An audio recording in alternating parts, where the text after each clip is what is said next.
శ్రీమాత్రే నమః. ఈరోజు మా రాజమండ్రిలో ఆర్యాపురంలో సత్యనారాయణ స్వామి గుడి ఉందండి.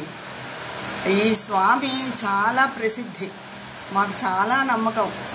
30 ఏళ్ళగా మేము ఈ గుడికి వస్తూ ఉంటాం. ఇందులోనే వరసిద్ధి స్వామి గుడి కూడా ఉంటుంది. మనం ఏదైనా కోరుకుని నేను 101 రూపాయలు వేస్తాను హుండీలో, ఆ కోరిక తప్పకుండా నెరవేరుతుంది. నిన్న మా వారికి కూడా ఆయనకు కూడా ఒకసారి టెస్టులు చేద్దామన్నారు డాక్టర్ గారు.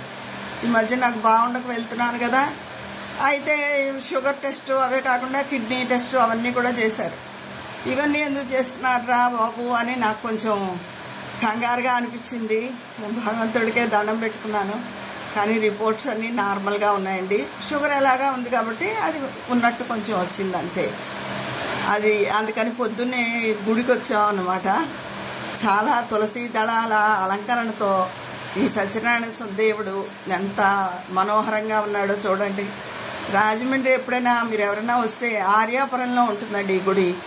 2వ అన్నవరంగా ప్రసిద్ధి ఇది చాలాను.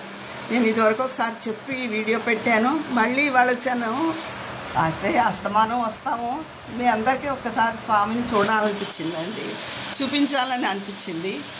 అందుకని మీ అందరి కోసం ఈ వీడియో షేర్ చేస్తున్నాను. ఉంటాను మరి. ఇదిగో ఈయనేనండి వరసిద్ధి స్వామి. ఇదే ప్రాంగణంలో ఉంటారు. ఈయన నీ గనక మనం ఏదైనా కోరిక తలుచుకుని 11 కొబ్బరికాయలు కొట్టినా సరే, ఒక కొబ్బరికాయ కొట్టి 101 రూపాయలు వేసినా సరే ఆ కోరికలన్నీ తప్పక నెరవేరుతాయండి. నాకైతే చాలా పట్టు, చాలా నమ్మకం ఈ స్వామి అంటే.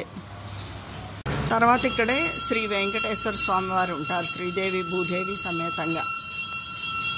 గుడి ప్రాంగణం అంతా కూడా చాలా విశాలంగా ఉంటుందండి.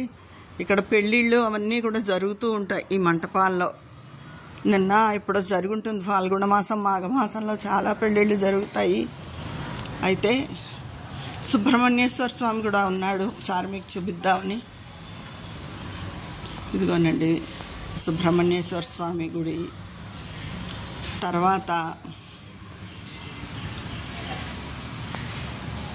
జంట సర్పాలు, సుబ్రహ్మణ్యేశ్వరుడు, ఆంజనేయ స్వామి.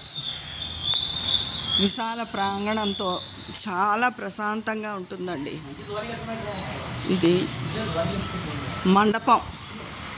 ఇక్కడ చాలా శుభకార్యాలు, నోములు ఆడవాళ్ళు వచ్చి అన్నీ జరుపుకుంటారండి.